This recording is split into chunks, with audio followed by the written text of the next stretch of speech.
Queridos do Senhor Jesus, boa noite. Que a graça eterna do Senhor esteja sobre nós, nesse tempo em que nós reservamos para estar num lugar diferente. Poderia ser uma reunião do Rotary, poderia ser uma reunião do Lions, poderia ser uma reunião do condomínio, mas nós escolhemos estar numa reunião para aprendermos alguma coisa boa de alguém que tem muita coisa boa para nos ensinar.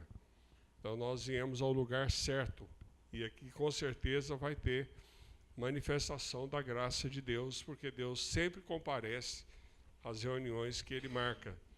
E Ele tinha na agenda dele, antes da fundação do mundo, Ele havia marcado essa reunião. E como Ele tem uma memória extraordinária, Ele não se esqueceu, e Ele chegou aqui bem antes de todos nós. Eu me sinto muito feliz de vir a Valadares. Eu tenho muito prazer na vida do pastor Rimac e da Georgia. Eles são amigos que nós consideramos, embora nossos contatos sejam muito raros. Eu venho a Valadares, eu estava contando, eu já vim a Valadares, eu acho que 12 vezes, porque no período da construção eu vim mais vezes. Mas, normalmente, pelo menos uma vez por ano eu venho a Valadares. E poderia ter sido 24 vezes, se o Rimac tivesse feito a parte dele. Se ele tivesse ido lá uma vez por ano ou 2 vezes por ano, poderia ter sido 24, e certamente nós seríamos muito mais próximos do que somos. Mas eu já me contento, me dou por satisfeito de saber que eu venho a Valadares e vou encontrar o Rimac, e vai ser sempre bom as conversas, em volta da mesa, no carro, é sempre muito agradável. Eu tenho um problema que todos os pastores e palestrantes têm, é que a gente nunca sabe exatamente o que a gente vai falar. E principalmente aqueles que são guiados pelo Espírito, eles estão sempre debaixo da graça de Deus, e deve estar em sintonia bem perfeita para não compartilhar algo que Deus não gostaria. E quem comanda o script é sempre o Senhor. Então eu tenho cerca de 1000 sermões, e eu escrevo os meus sermões todos. Então, o dia que eu partir, se quiserem publicar, vai dar pelo menos 100 livros de sermões. E eu tenho sempre essa dificuldade. E eu, enquanto orava hoje à tarde, eu resolvi pregar uma mensagem que eu preguei no encontro dos homens presbiterianos. E estava pregando o reverendo Augusto Nicodemos, o pastor reverendo Hernandes Dias Lopes e eu. E o título da conferência era Aprendendo a Orar com Quem Sabe. Eu ainda não aprendi a orar, mas eu já aprendi sobre a importância de orar. A oração é algo indispensável na vida de qualquer homem, de qualquer mulher de Deus. E ela tem um poder que nós só vamos conhecer se nós nos tornarmos pessoas de oração. As pessoas que oram mais, elas perseveram mais. As pessoas que oram mais sofrem menos. As pessoas que oram mais confiam mais na graça de Deus. Agora, se existe algo intrigante, é a oração. Porque uma pessoa não crente, numa reunião de oração, no mínimo ele acha uma loucura aquilo que está acontecendo ali. E eu me lembrei de uma cena, quando eu estava agora à tarde decidindo sobre o que falar, que eu vivi na África. Eu cheguei numa igreja muito pobre, uma grande igreja, e eu me assentei bem no final da igreja, e a igreja toda estava de joelho. Eu era o único branco na igreja.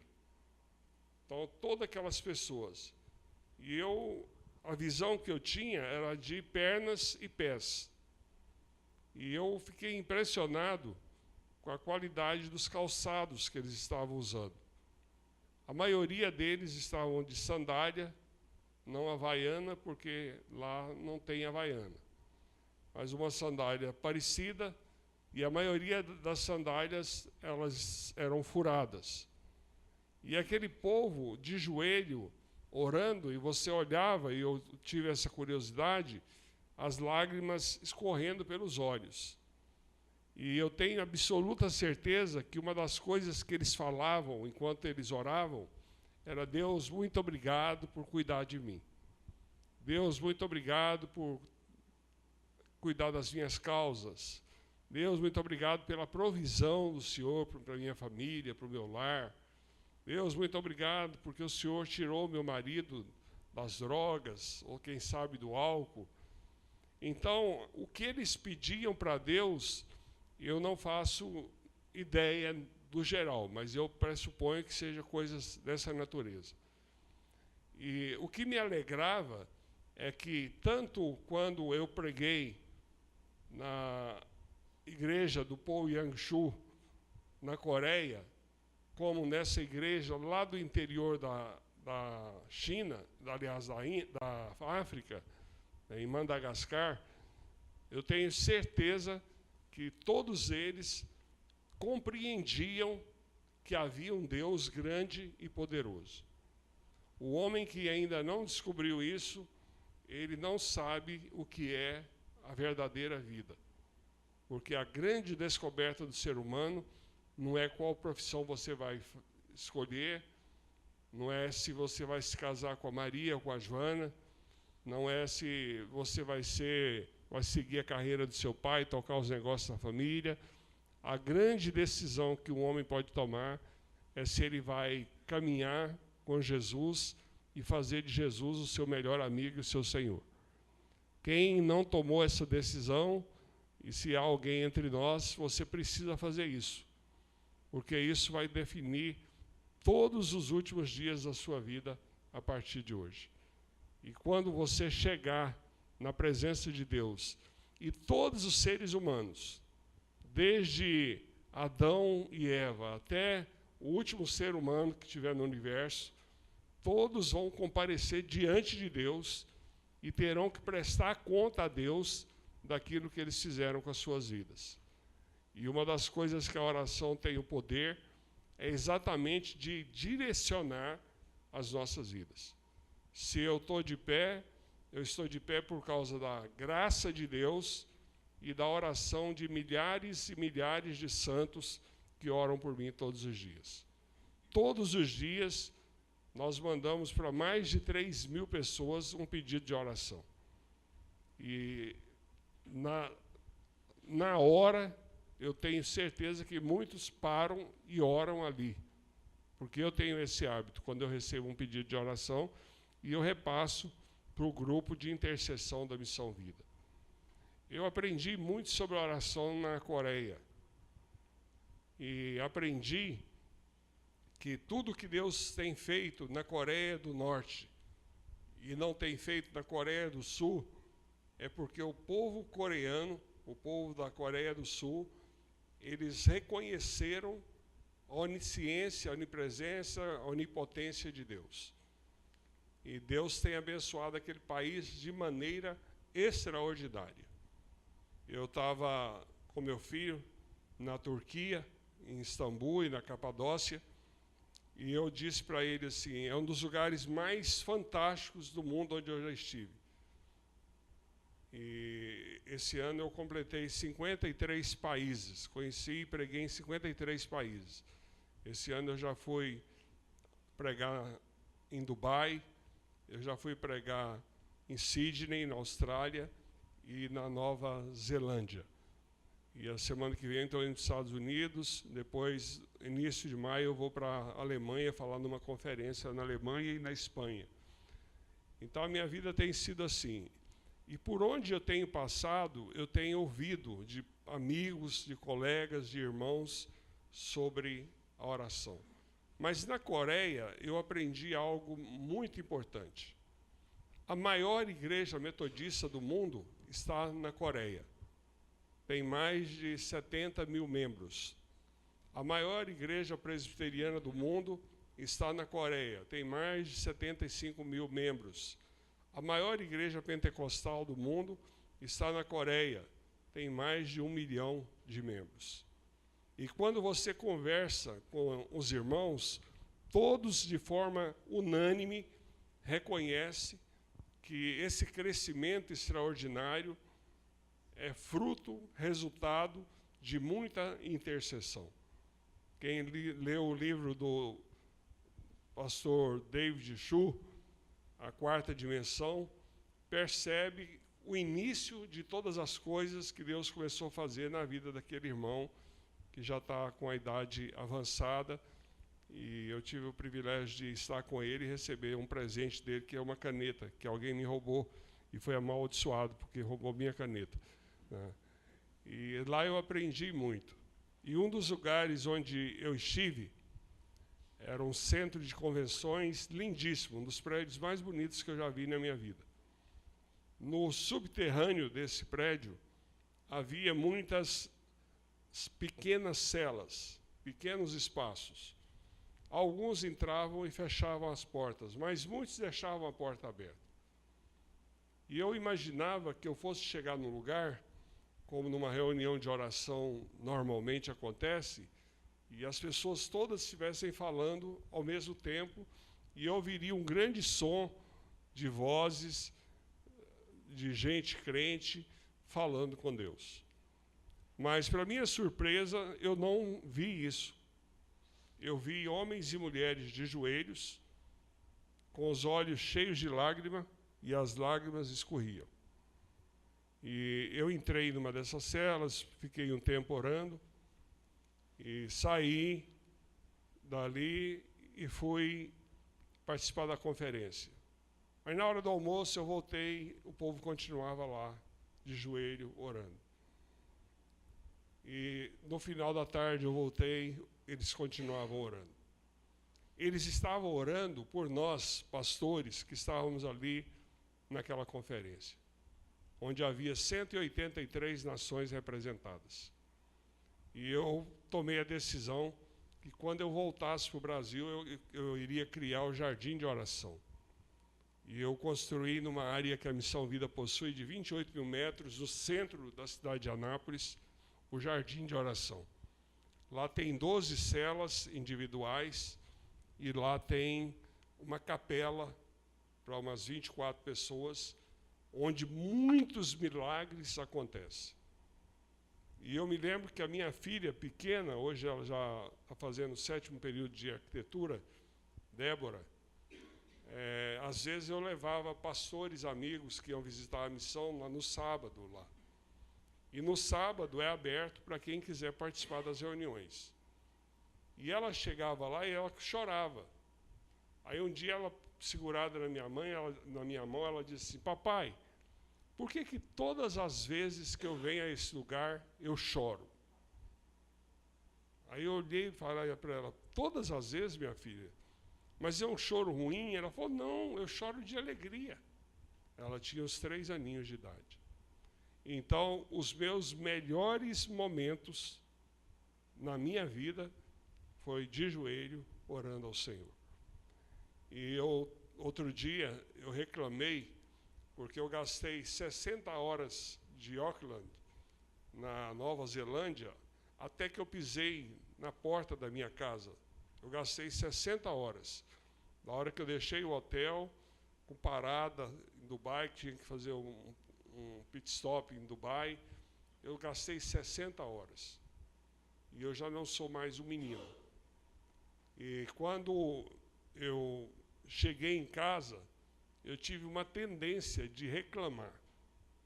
Aí o Espírito Santo trouxe à minha mente uma cena extraordinária.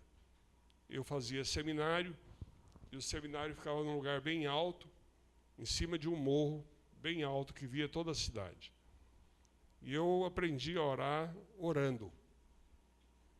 E eu fui para o monte, eu ia todas as madrugadas, eu pegava e ia para aquele lugar que tinha um banquinho feito de madeira, mostrando a cidade de fundo, e eu ajoelhava ali e orava.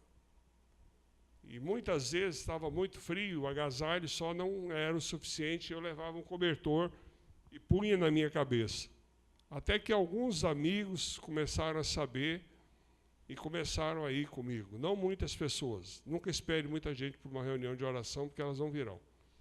Embora todas elas vão dizer para você que a oração é algo muito importante e sério. E eu orava, e eu me lembro de uma oração que eu fiz naquele lugar. Eu disse assim para Deus: Deus, tem tanta coisa para ser feita na tua obra, e eu queria me colocar à disposição para fazer uma coisa. Se o senhor precisar de alguém para viajar, eu quero ser esse cara. Então, se o senhor precisar de alguém para viajar, eu estou à disposição do Senhor. Irmãos, eu nunca mais parei de viajar. E a minha agenda de 2020 já começou a ser feita. E cada dia eu recebo convites para ir mais longe. E cada dia mais convites. E a tendência é reclamar, mas aí o Espírito me fez lembrar daquele momento. A partir do momento em que nós começamos o ministério de oração na Terra Nova, há 18 anos, nós nunca paramos de orar. Há um grupo de 8 irmãos que recebem um salário mínimo, e eles chegam às 7 horas da manhã e bate o cartão. E aí tem um programa de oração. No programa tem meia hora de oração pela vida dele, inicialmente. Depois, meia hora de oração pelas pessoas assistidas à missão. Depois, de 2 em 2, mais meia hora de oração pelas pessoas que contribuem com a missão. E assim vai dividindo pelos missionários no Brasil, missionários no exterior, pelos problemas que o nosso país atravessa. E ele chega a 1h, bate o cartão e vão ir para casa. Mas, pastor, pagar gente para orar, por que não? Nós não pagamos pastores para pregar? Muitas igrejas, principalmente do eixo Rio-São Paulo, pagam gente para tocar instrumentos da igreja. Eu conheço muitas igrejas que eu poderia citar. E esses irmãos, todos eles, estiveram lá no centro de oração orando por pelo menos 6 meses, até que foram reconhecidos como missionários de intercessão.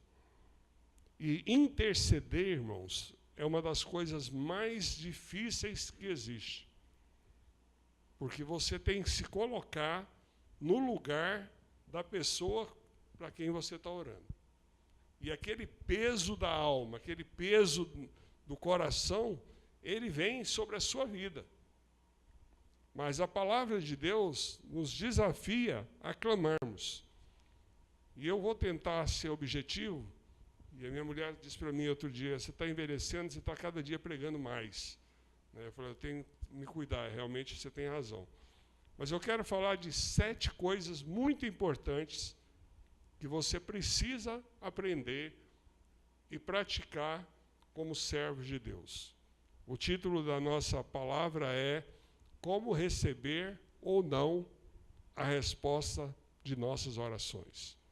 Então, inicialmente, eu vou falar de 4 coisas que você precisa fazer para que as suas orações sejam ouvidas e respondidas. 4 coisas que, se você seguir, elas funcionam.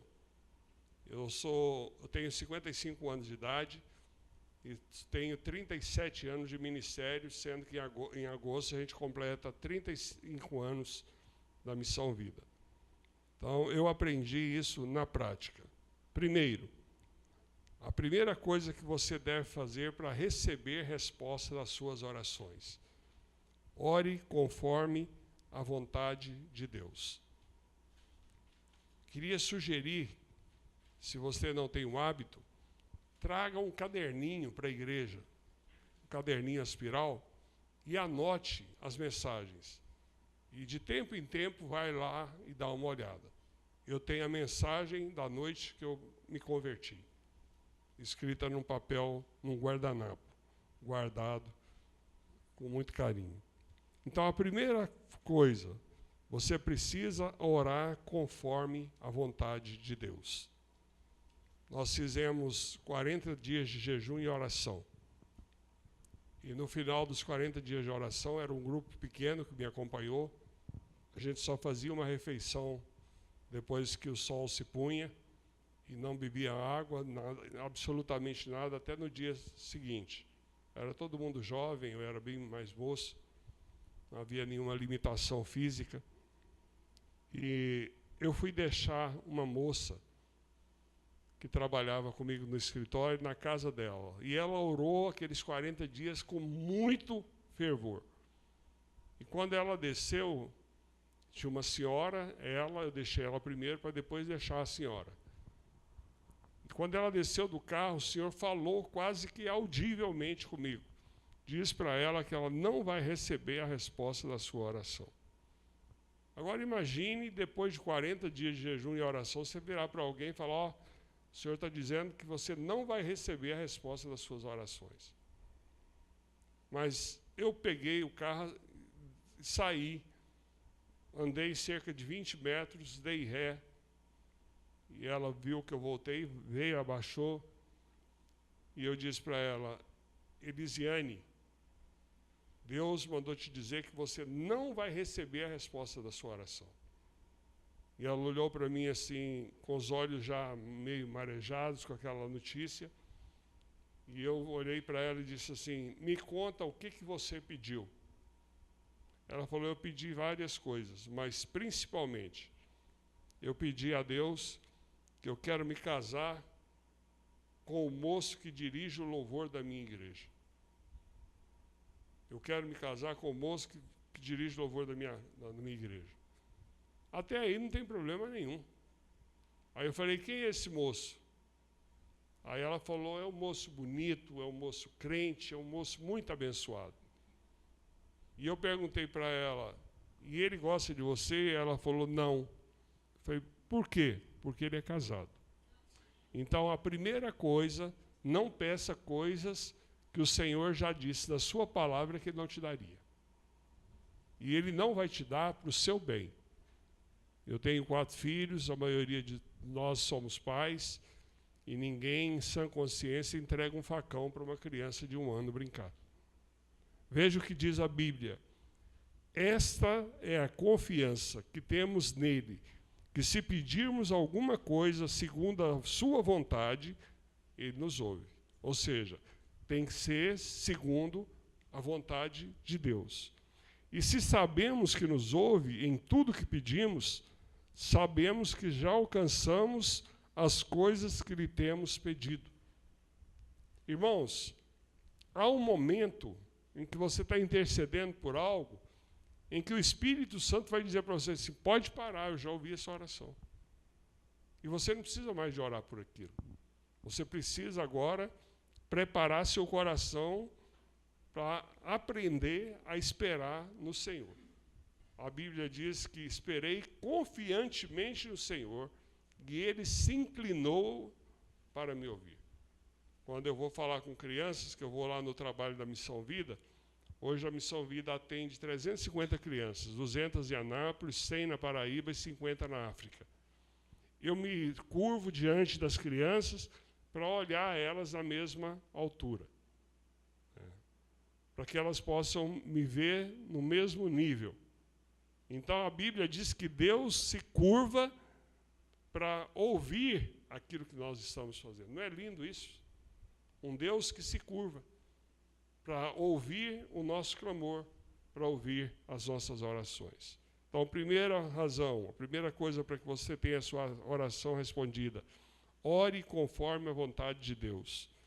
Eu li 1 João 5, 14 a 15. 1 João 5, 14 a 15. Segunda coisa, orando em nome de Jesus.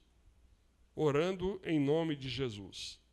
Não existe outro nome que não seja o nome de Jesus. Não há uma pessoa, por mais santa que ela tenha sido, e pela terra já passaram muitos santos, e graças a Deus ainda há muitos santos no meio do povo de Deus. Mas nenhum santo, por mais santo que ele fosse, ou seja, tem o poder de interceder junto ao Pai pelos nossos pedidos. O nome que abre as portas dos céus para que nós recebamos bênçãos sem medida é o nome de Jesus.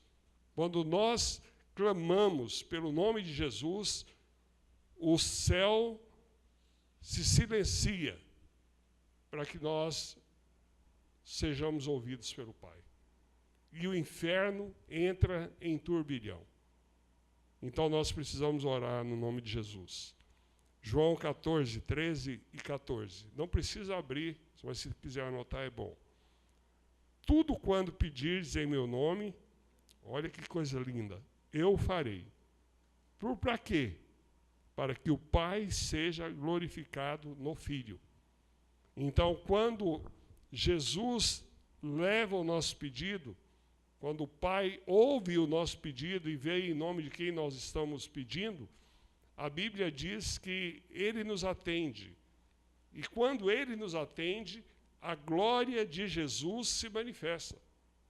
Jesus se torna mais glorioso, porque Ele intercedeu em favor de você e de mim.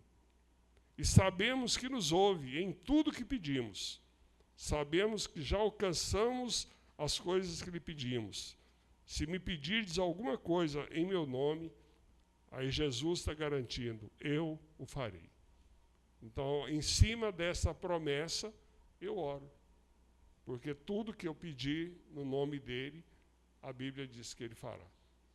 Então, eu tive o pior ano da minha vida, não foi em 2012, quando eu quase morri, e tive 13 médicos de especialidade diferente cuidando de mim, e ainda tenho 5 que me acompanham. E eu sou um paciente muito ruim. Um médico que eu deveria ir a cada 3 meses, eu tinha 14 meses que eu não via meu médico. Quando eu cheguei, ele falou assim, achei que você tinha desistido de mim. Eu falei, não, eu não desisti de você e eu espero que você também não tenha desistido de mim. Então, é muito importante, nas crises, a gente ter uma fé sólida. O ano mais difícil da minha vida foi o ano passado. Foi 2017. Quando a crise chegou na Missão Vida de uma maneira terrível. E hoje eu tenho 200 famílias que trabalham na Missão Vida.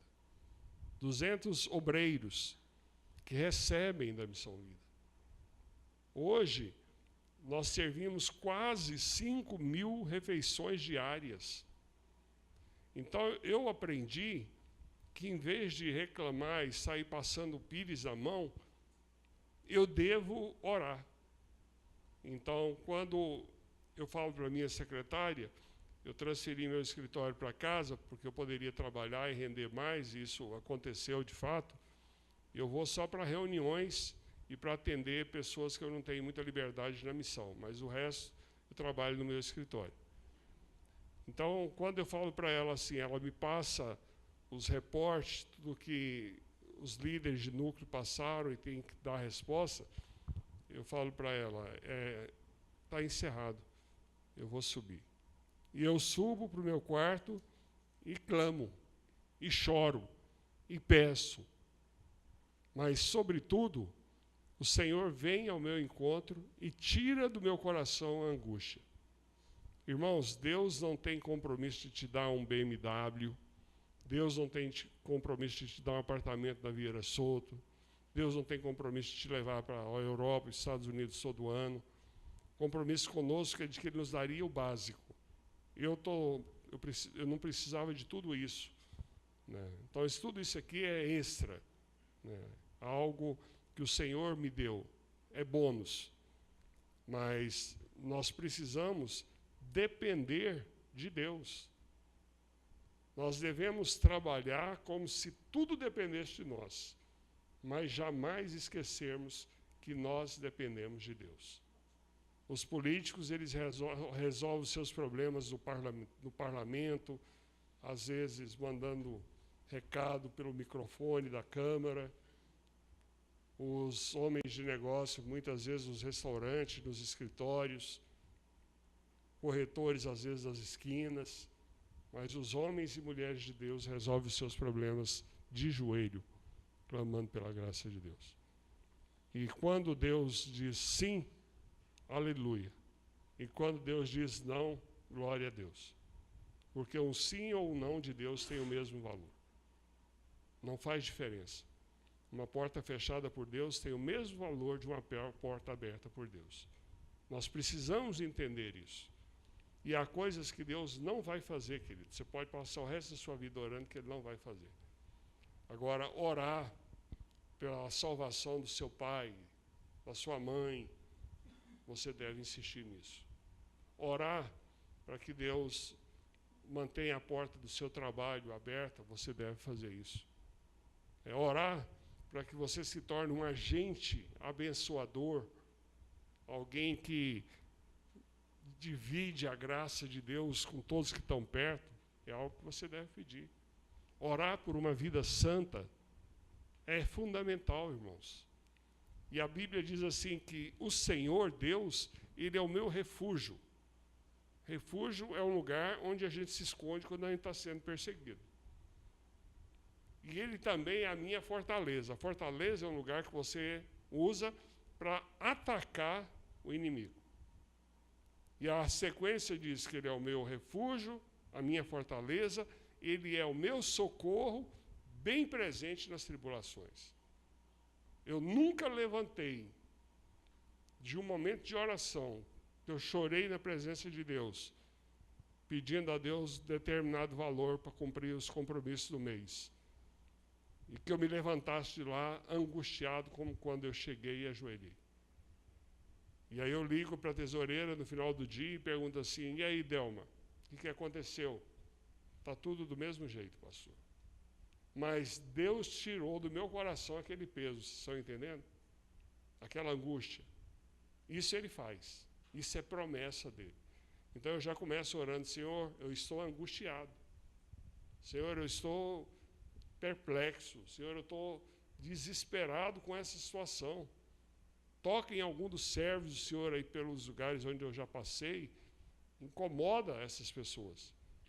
E por muitas vezes, eu me lembro, véspera de Natal de 2016, nós tínhamos que pagar o 13º e não tínhamos dinheiro. E eu comecei a orar, especificamente por aquele momento. 3 amigos meus me ligaram num dia, e eu falava assim, Deus, visita aqueles que têm dinheiro, que me conhecem e que podem investir no seu reino. 3 amigos meus me ligaram num dia e disseram assim, cara, não sei o que está acontecendo comigo, mas eu não paro de pensar em você. Estou pensando em você o tempo todo, acordei ontem pensando em você, hoje eu estou pensando em você. Falei com minha mulher, liga para ele, quem sabe ele está precisando de alguma coisa. Você está precisando de alguma coisa? Estou. O que você está precisando? Estou precisando de tantos R$1.000 para cobrir o 13º e as férias proporcionais, enfim, eu preciso de tanto. E a pessoa diz, eu vou depositar X na conta da missão. Eu estou no momento em que eu estou construindo a Missão Vida na Amazonas, no Rio de Janeiro e na Paraíba. E estamos com muitas construções lá em Cocalzinho. Estamos construindo um centro de eventos em Cocalzinho. E essa semana eu orei a Deus por um valor bastante alto. E esse valor chegou. Então, eu não trabalho na Missão Vida com uma planilha. Vou fazer, nossa igreja arrecada isso, nós vamos gastar isso. Eu trabalho na Missão Vida 100% pela fé. Eu confio em Deus, cegamente. Se Ele me mandar sentar, eu sento, sem saber se tem cadeira ou não. Eu aprendi na minha caminhada que Deus é capaz de cuidar de mim. 3º lugar, orando pela mediação do Espírito Santo. O Espírito Santo vai traduzir a sua linguagem por uma linguagem digna e que Deus consiga entender bem claro aquilo que você está querendo. Porque a gente ora por muita bobagem, irmãos. E a gente sai da reunião de oração e tropeça na porta ali no degrau E você já esqueceu para que você orou. As igrejas que fazem campanhas de oração no início ou no final do ano, pelo ano seguinte, levam as pessoas a fazer uma lista. Depois de 2 meses, você pode perguntar, ninguém consegue lembrar do que pediu. A gente é confuso demais na nossa relação com Jesus. Mas Jesus, como eu já disse, tem uma memória extraordinária. Veja o que diz Romanos 8, 26. Orando pela mediação do Espírito Santo. Do mesmo modo também o Espírito nos ajuda na fraqueza. Olha que coisa linda. Porque não sabemos o que havemos de pedir como convém. Mas o Espírito mesmo intercede por nós com gemidos inexprimíveis. A minha penúltima namorada foi a grande paixão da minha vida. Não o grande amor da minha vida, mas a grande paixão. Eu era desesperadamente louco por aquela moça. E eu orei muitas vezes e disse para Deus assim, Deus, se o Senhor não me der a Leia como mulher, eu não quero mulher nenhuma. A única mulher que eu quero é a Leia. E eu fui para uma viagem junto com o pastor Caio e Fábio, nós fomos pregar juntos num congresso. E o Caio abriu muitas portas para mim, ele me indicava muito. E eu cheguei a ir em congresso para pregar junto com ele, para dar seminário, e até substituído, o que nunca era fácil, era horrível fazer isso. Mas a gente tinha uma amizade, temos uma amizade muito boa. E ele vai bem, graças a Deus, irmãos. Antes que alguém me pergunte no final, ele está bem. Dentro do possível, ele está bem. Eu contei aquela história para o Caio dentro de uma Paraty, a gente de Santos para São Paulo. Ele dirigindo, eu sentado do lado, e eu contei. E ele ouviu atentamente tudo que eu contei. E no final ele disse uma única coisa para mim, Wildo, você tem um ministério tão pesado, tão diferente, que se você se casar com essa moça, você vai ter que parar o seu ministério. Foi tudo que eu ouvi dele. E ele não disse mais nada, se silenciou. Aí quando nós voltamos, eu falei para ele, Caio, eu vou terminar meu namoro. Mas eu preciso de orar por ela, porque ela é uma moça que precisa de ajuda. Ela tinha muitas dificuldades. Ele falou assim, você nunca mais vai orar por ela. Eu vou começar a orar por ela no seu lugar, para que você não tenha nenhum vínculo com ela. E eu sugiro para os internos que passam pela missão, não aproxime, eu vou evangelizar ele, eu vou ganhar ele para Cristo. Ore por ele, mas não se aproxime, porque você tem um limite, e às vezes você não sabe qual é o seu limite. Terminei, irmãos, sofri, e como é bom sofrer por amor. Eu acho que a melhor coisa depois de aceitar Jesus que existe é namorar. Namorar é bom demais. Só não gosta quem não é bem casado. E eu estava sentado na varanda de um hotel e eu olhei para longe e fiz a seguinte oração, Senhor, se aquela moça não é para ser minha esposa, congela o meu coração, os meus sentimentos como o Monte Everest. Irmãos, naquele momento, aquela paixão desenfreada deixou de existir. E 3 semanas depois, eu liderava os jovens da igreja, eu era pastor de jovens e adolescentes. Nós fomos para um lugar, para a chácara de um amigo, uns 40 jovens, passar o sábado, e eu estava sentado assim, bem distante da turma, num lugar alto, era uma represa maravilhosa, o pessoal andando de jet ski, de barco, e de repente, a minha mulher, que era uma das minhas grandes amigas, minha amiga há 5 anos, mas amiga mesmo, ela passou assim de frente de mim, e ela estava vestida com um maiô. E eu olhei aquelas pernas, falei, meu Deus do céu, mas que pernas bonitas essa irmãzinha tem. né? E até então eu não tinha percebido o quanto ela era bonita. Fizemos uma viagem da igreja e eu pedi ela em namoro. E 1 ano e 1 mês depois nós nos casamos. E pode ser que vocês tenham uma esposa muito boa, mas eu duvido que seja como a minha mulher. A minha mulher, junto com a minha mãe, são as 2 melhores crentes que eu conheci em toda a minha vida. A minha mulher me ajuda, por exemplo. Ela me libera para estar todo final de semana num lugar diferente, sem reclamar. A minha mulher, nós fizemos um trabalho muito bom com os nossos filhos. Nós nunca tivemos, pela misericórdia de Deus, eu espero continuar contando com essa graça, um único problema com qualquer um dos nossos filhos. E eu vou repetir o que o Billy Graham disse, copiando o Billy Graham. Todo o sucesso da minha família eu devo à minha esposa. A minha mulher é inteligente, a minha mulher é atuante, a minha mulher é perspicaz, a minha mulher, ela chega nos lugares que está tendo problema, ela resolve, ela põe tudo em paz, ela é uma bênção de Deus na minha vida. E se eu tivesse insistido na minha oração tola, certamente eu teria comprado um grande problema. Um dia, meus pais moravam num prédio, e eu tinha 2 irmãos que moravam no mesmo prédio. E eu tinha uma garagem no carro. Eu tinha 2 garagens, meu pai só tinha um carro, e eu chegava e guardava meu carro na garagem. E eu entrei com meu irmão, que morava no mesmo prédio, entramos no elevador. E quando o elevador subiu para o térreo, abriu o seu elevador e entrou uma mulher desse tamanho, enorme. E é lógico que eu reconheci, era minha ex-namorada.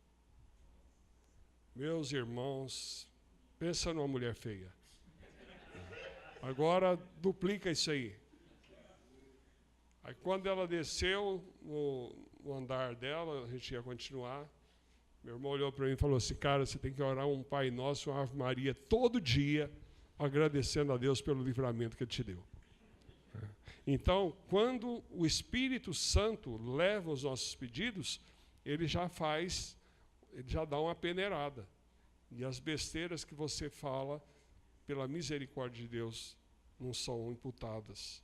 4º lugar, como obter a sua resposta? Orando com fé. Veja o que diz Tiago 1, 5 e 6. Se algum de vós tem falta de sabedoria, peça a Deus. Se você é um jumento, peça a Deus sabedoria. Que a todos dá liberalmente e não censura, e ser-lhe-á dada. Peça, porém, com fé, não duvidando, pois aquele que duvida é semelhante à onda do mar que sobrevada e é agitada pelo vento. Então, é necessário crer, meu irmão. E é isso que eu disse no início da minha fala, que é complicado alguém entrar numa igreja, numa reunião de oração, e ver você falando sozinho. Ele não vai entender isso. Ou quando você diz, eu vou orar por você. Nós fomos fazer uma visita para uma família que o pai passou pela Missão Vida, teve uma fase muito boa, depois eu levei eles para morar em Goiás, numa casa decente, pusemos as meninas numa escola boa, mas ele teve uma recaída e não quis ficar. E voltou para Valadares e estava vivendo nas ruas de Valadares, e pela misericórdia de Deus nós estávamos orando. Ele procurou o Douglas essa semana e pediu ajuda. E entre as coisas que eu queria fazer, eu queria ir ao colégio presbiteriano hoje de manhã, e nós passamos boa parte da manhã lá, nós somos muito bem recebidos, para agradecer uma bolsa de estudo que eles deram para uma das filhas do casal, uma bolsa integral. E a igreja de vocês, pastor Rimac, Georgia, tem mandado uma cesta básica para a família. E nós fomos lá. E foi maravilhoso. Eu pedi ao Douglas que lesse um texto. E ele leu o Salmo 37. E eu vou usar uma ilustração que ele usou. Ele falou sobre confiança. Ele deu e eu pedi, comenta alguma coisa. E ele falou sobre a necessidade de confiarmos no Senhor. E a ilustração dele é perfeita. Você vai ao banco com uma mala cheia de dinheiro. Você acabou de vender uma terra, tem lá 1 milhão, e você é meio louco como eu, leva 1 milhão para o banco. Eu não consigo levar 1 milhão ainda, viu, irmãos? Então você vai para o banco e você vai entregar aquele dinheiro para uma pessoa que está do lado de trás do caixa, ou talvez para o gerente, uma pessoa que você não conhece. Você conhece ele de ver, mas você não conhece ele pessoalmente. Você não sabe nada, onde ele mora, o número do CPF dele. E você confia o seu dinheiro a um estranho. E você não tem coragem de confiar nas promessas de Deus. Você não tem coragem de ser ousado nas promessas de Deus. Você não tem coragem de fazer das promessas de Deus algo prático. Você precisa desenvolver a sua fé. Quando eu construí a Missão Vida, eu construí com recursos meus. E ficou faltando uma única coisa. Ficou faltando um chuveiro. E domingo de manhã, a igreja que eu trabalhava me proibiu de falar sobre os mendigos na igreja. Mas domingo de manhã eu estava dando um aviso e aproveitei e disse assim, irmãos,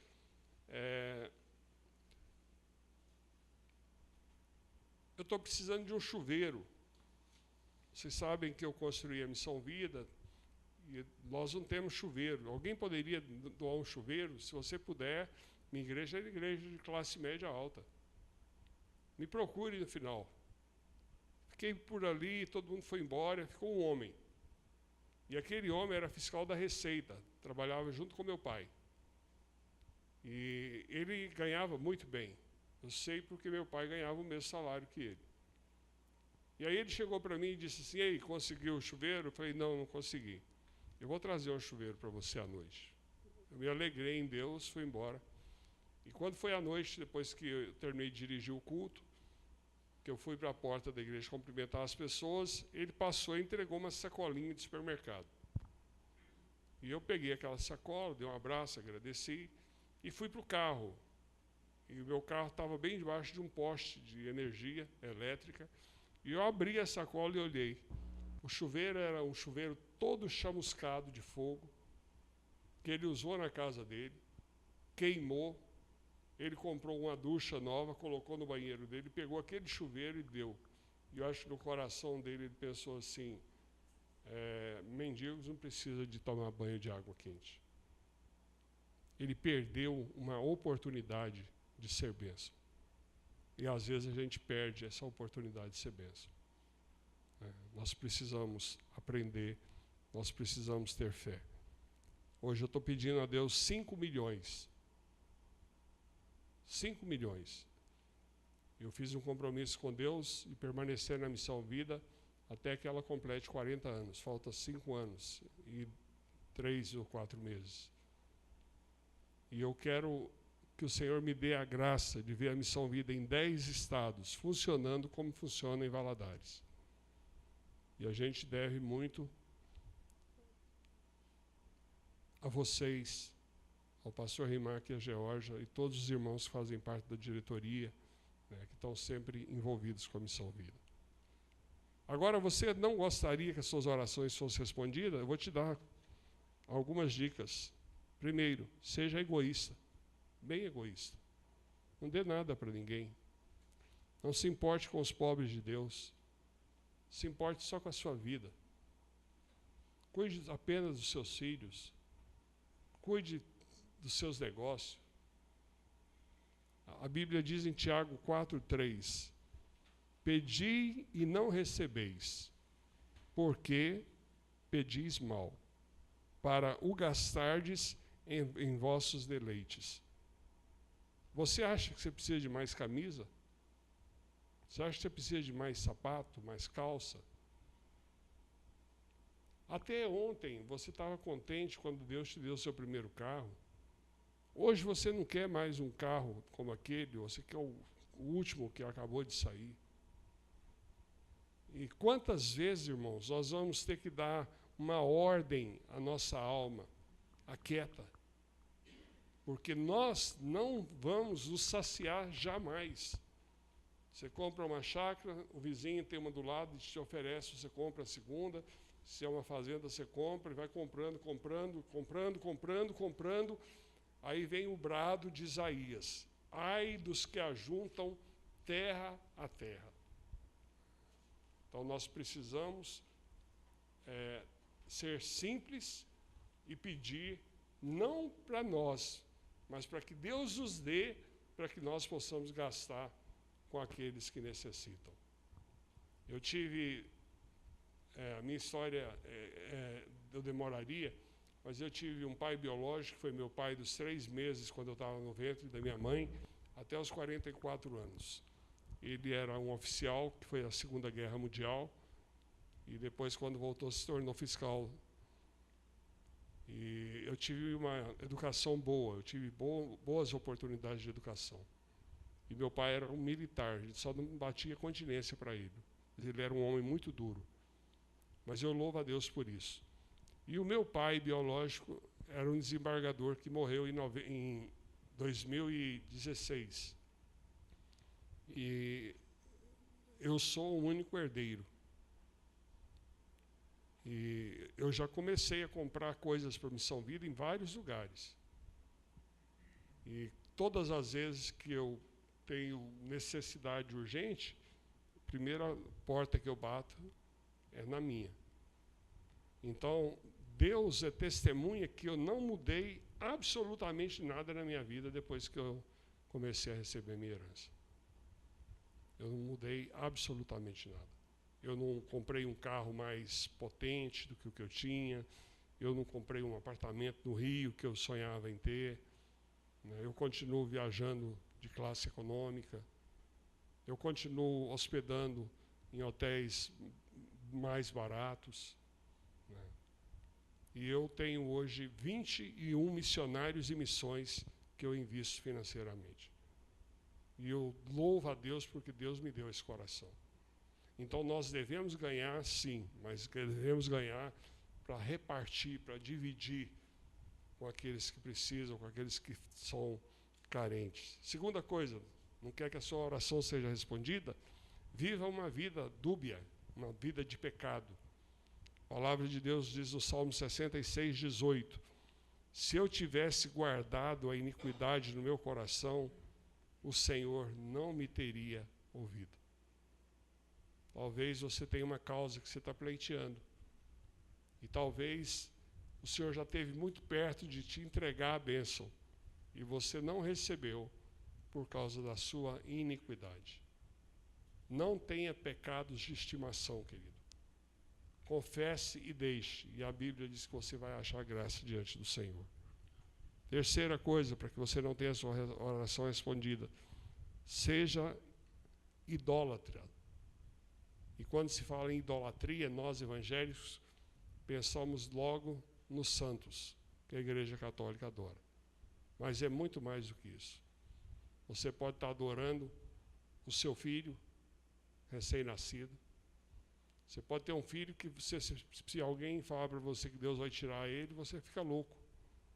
Você pode estar adorando um iate, ou um barco que você adquiriu. Você pode estar adorando uma casa que você comprou na praia, ela virou um bezerro de ouro na sua vida. Você poderia viver muito mais tranquilo, mas você trabalha demais porque você quer viver num padrão de vida mais alto. Você compra coisas que você não precisa para impressionar a gente que não gosta de você. Então a palavra do Senhor diz: se eu tivesse guardado a iniquidade no meu coração, o Senhor não me teria ouvido. Terceira coisa, eu falei agora da idolatria. É um texto muito pesado de Ezequiel 14. Filho do homem, estes homens deram lugar aos seus corações, aos seus ídolos, e o puseram o tropeço da sua maldade diante da sua face. Devo eu, de alguma maneira, ser interrogado por eles? Deus pergunta. Portanto, fala com eles e diz-lhes: assim diz o Senhor Deus: qualquer homem da casa de Israel que der lugar no seu coração aos ídolos e puser os tropeços da sua maldade diante da sua face, e vier o profeta, eu, o Senhor, lhe responderei nisso, conforme a multidão dos seus ídolos. Se você tem algum ídolo, retire da sua vida. Pense sobre isso, porque muitos de nós temos e não sabemos. Quarta coisa, para que a sua oração não seja respondida: falta de liberalidade. A palavra de Deus diz em Provérbios, um texto lindo: quem tapa o seu ouvido ao clamor do pobre, também clamará e não será ouvido. Quem tapa o ouvido ao clamor do pobre, clamará e não será ouvido. Eu posso dizer para vocês porque eu gastei a minha vida cuidando de pobre e continuo gastando. E eu não oro por bens materiais há muitos e muitos anos. Eu tenho tudo o que eu preciso e um pouco mais. E eu tenho absoluta certeza que é cumprimento dessa palavra na minha vida. Eu, quando vejo uma situação como a que eu vi agora à noite, eu preciso de fazer alguma coisa, não só pela Mara, que é a menina, filha do Mazinho, que está lá na Missão Vida, que eu adotei no coração, né, e mando uma mesada para ela e para a irmã todo mês. E agora estou pagando a Kombi, que leva ela para o seminário presbiteriano, porque ela mora lá no Trevo, né, isso? E não dá para ela ir a pé. E agora nós vamos ter que pagar aula de reforço escolar para ela, porque ela não consegue acompanhar os alunos da escola. E o sonho dela é ser médica. E eu quero que ela seja alguma coisa. Eu quero que ela seja, pelo menos, a primeira pessoa a ter um curso superior. E ela vai de férias, o Douglas coloca ela no avião, e ela vai com a nossa família para a Bahia, e fica conosco lá na Bahia 10 dias. E lá em julho, para onde nós formos, ela vai pegar o avião e vai encontrar com a gente. Então, assim como a Mara, eu faço isso em outros lugares. E na maioria das vezes, só minha secretária sabe. Minha mulher, outro dia, olhou para mim e falou assim: pai, chegou uma correspondência para você da Canção Nova. Eu falei: é. Aí ela falou: mas esse negócio não é católico? Eu falei: é católico. Aí eu peguei um folheto da Canção Nova e falei para ela: lê os princípios da Canção Nova. Esquece as derrapadas, porque lá tinha uma foto de Maria. Nós, evangélicos, damos muitas derrapadas. Então, mas o que a Canção Nova está fazendo é algo que eu não consigo fazer. Principalmente pelos mendigos e pelos pobres. E olha que eu faço muito pelos mendigos e pelos pobres. Mas eu tenho um profundo respeito, porque Deus já me abençoou muitas vezes através do ministério da Canção Nova. Através de pregações. Então, eu não posso estar em todo lugar, mas o meu dinheiro pode chegar a muitos lugares onde eu nunca vou chegar. E eu quero que isso aconteça. Se eu terminar minha vida vestido e tendo o que comer, já foi muito bom. Eu não quero mais comprar nada. As pessoas querem me vender coisas. E vira e mexe, tem gente me procurando na missão, tem um lote para vender aqui de frente da missão, tem uma terra lá do lado da terra da missão, lá no Rio de Janeiro: pastor, surgiu um pedaço aqui, vamos comprar. Não, nós não vamos comprar nada, a não ser que a gente precise. Nós vamos fazer o trabalho de Deus enquanto é tempo. Outra coisa que impede você de ter a sua oração respondida: um espírito não perdoador, um coração cheio de mágoas e rancor. Se você tem alguma diferença com alguém, acerte essa diferença, querido. Acerte essa diferença. Quando eu me casei, eu pedi para o meu sogro que não fizesse festa. E ele tinha casado 2 filhos antes e tinha sido uma festa do ano da cidade. E eu pedi para ele que ele desse o dinheiro para a missão. E ele falou que não, que ele iria fazer uma festa para os amigos dele. No meu casamento estava presente o prefeito da cidade, o governador e 3 ministros de Estado. E a Orquestra Sinfônica de Brasília tocou no meu casamento. E eu não levei os internos da missão. Foi uma das coisas mais tristes que eu já vivi. A não ser 3 que foram meus padrinhos de casamento. Porque teria bebida. E teve. E eu acho que bebida e fé são 2 coisas muito complicadas. E ali nasceu uma mágoa no meu coração profunda pelo meu sogro. Eu muitas vezes desejei que meu sogro morresse. E um dia eu abri meu coração para um amigo pastor. E eu disse para ele, eu vou até o final desse ano e vou parar. Eu não vou mais continuar meu ministério. Ele falou, mas por quê? Eu contei a história. Aí ele falou, não, você não vai fazer isso. Você vai lá no seu sogro e vai pedir perdão para ele. Eu estava nos Estados Unidos, vindo ao Brasil, mas voltaria para os Estados Unidos 2 semanas depois. Aí eu cheguei em casa sozinho, peguei o telefone e liguei para o meu sogro. Ele atendeu do outro lado e disse, pois não. Ele era muito objetivo. Eu falei, é o Wildo, o que você quer? Eu falei, eu gostaria de convidar o senhor para ir aos Estados Unidos para conhecer sua neta e ver sua filha. Aí ele disse assim, eu não vou aos Estados Unidos e quero agradecer o convite, quando vocês voltarem eu conheço a minha neta. Aí, irmãos, eu deitei no chão e chorei abundantemente. Essa semana eu estava lendo um versículo, um salmo, que diz assim, o seu pecado te achará. O seu pecado te achará. Eu enterrei uma pessoa lá no Paraná alguns dias atrás. E depois que ele morreu, é impressionante quanta sujeira, quantas coisas podres. Era uma pessoa de um moral ilibado, mas ele tinha uma multidão de pecados que ele cultivava e guardava escondido. Tome muito cuidado, querido. O seu pecado te achará. Aí, chorando, eu disse para Deus, Deus, eu não consigo resolver essa situação, o senhor precisa me ajudar. Aí, irmãos, terminei de orar, me levantei, me recompus, e o telefone tocou, eu atendi, era ele. Ele falou assim, você me fez um convite. Se eu te fizer um convite, você aceita? Eu falei, aceito, não perguntei qual. Vem almoçar comigo amanhã, 12h.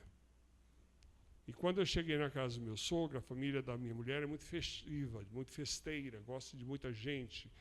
A mesa tinha 24 lugares, não é 12, não é 24. Então os filhos vão todas as semanas com os netos almoçar em casa da minha sogra. Meu sogro faleceu. E eu cheguei lá, irmãos, ele convidou todos os parentes dele, todos os que ele podia. Tinha mais ou menos umas 60 pessoas. E me pediu que sentasse e fizesse a oração. Eu orei, agradeci a alimentação. E chegou uma cunhada que eu tenho, meia desbocada, essas cunhadas que todo mundo tem, eu também tenho, viu, irmãos? E ela brincou e disse assim, por que esse banquete? Aí ele falou assim, porque o Wildo, é para o Wildo. Aí ela falou, mas eu venho aqui todo dia, nunca teve banquete. Ele falou, por isso, porque não tem 3 anos que você não entra aqui em casa. Aí eu ouvi aquilo, e aquele silêncio que imperava, parecia um velório presbiteriano. Bem solene. Aí quando terminou, eu mal comi. Aí eu disse para ele, eu preciso de conversar com o senhor pessoalmente. Aí nós fomos para uma sala. E eu fiz uma lista de tudo que eu achava que ele era. Eu pensei que o senhor é assim, que o senhor é assim, que o senhor é assim. Eu agi errado com o senhor, assim, assim, assim, assim. Mas eu não disse uma coisa errada que ele tenha feito contra mim. Eu assumi toda posição. Eu sou o errado. Eu tinha levado uma bacia e estava dentro de uma bolsa. E quando eu fui para a sala, eu levei uma garrafinha de água. Aí eu me ajoelhei diante dele. E ele, não, por favor, levanta. Eu falei, não, por favor, deixa eu fazer o que eu preciso fazer. Aí eu levei a mão para tirar o sapato dele, ele falou, não, você não vai tirar meu sapato. Eu falei, vou tirar seu sapato. Aí eu tirei os sapatos dele, tirei as meias, ele chorava compulsivamente e eu também. E eu lavei os pés dele e depois beijei. E ali eu obtive uma vitória enorme na minha caminhada com Deus. Aquele dia foi muito importante. Se você não pode ir pessoalmente, escreva um cartão e peça perdão pelas coisas que você fez. Jesus entrou na sua vida, todos os seus pecados foram perdoados. Mas o perdão de Deus não anula a colheita. O que nós plantamos, nós colhemos. Então, ninguém planta melancia esperando colher milho. Então, se você fizer uma plantação boa, vai ter uma colheita extraordinária. Um mês depois, ele me ligou e disse assim,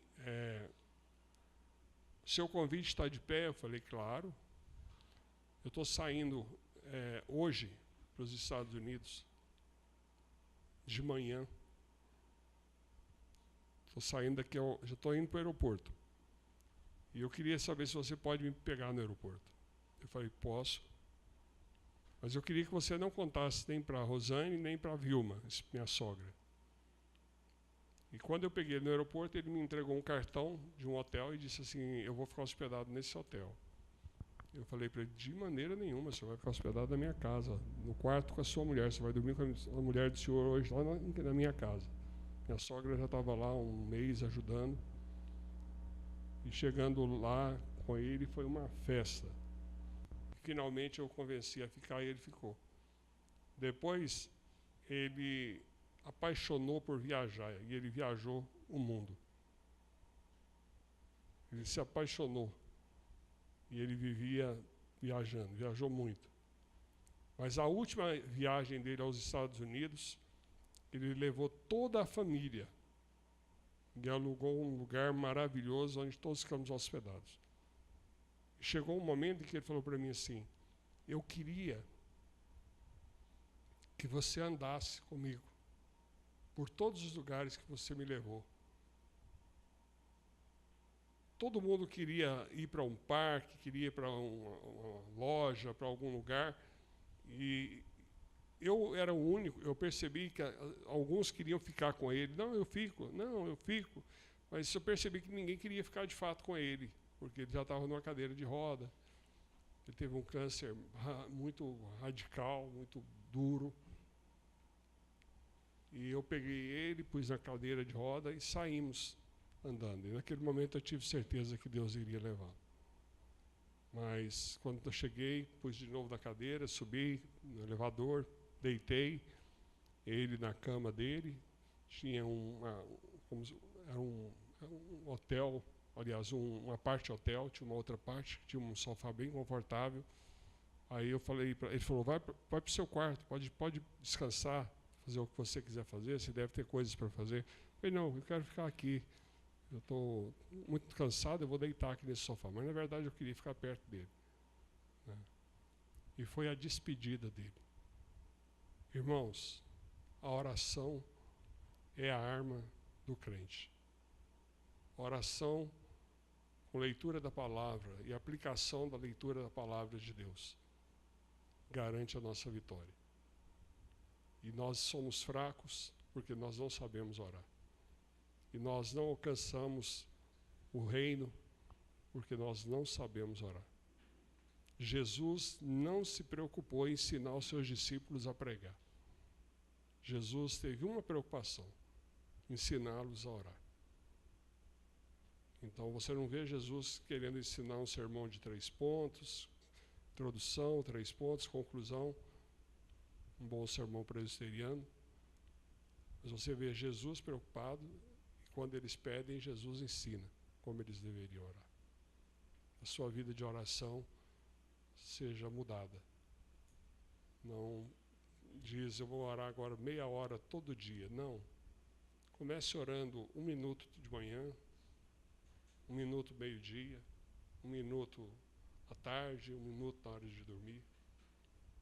E você vai ganhar o coração de Deus e você vai se tornar tão íntimo dele, você vai passar meia hora de joelhos e não vai perceber, 1 hora orando e não vai perceber, 6 horas orando como o pessoal do centro de oração e não vai perceber que o tempo acabou. E eles falam isso muito para mim. A gente chega aqui e o tempo voa. Quando a gente viu, já é 1 hora da tarde, às vezes 1h30, e a gente está orando ao Senhor. Quando nós oramos, a presença de Deus se faz visível, e o invisível vem à existência. Que o Senhor abençoe as nossas vidas. Que o Senhor tenha misericórdia de nós e que Ele possa aplicar essas palavras nos nossos corações. Obrigado.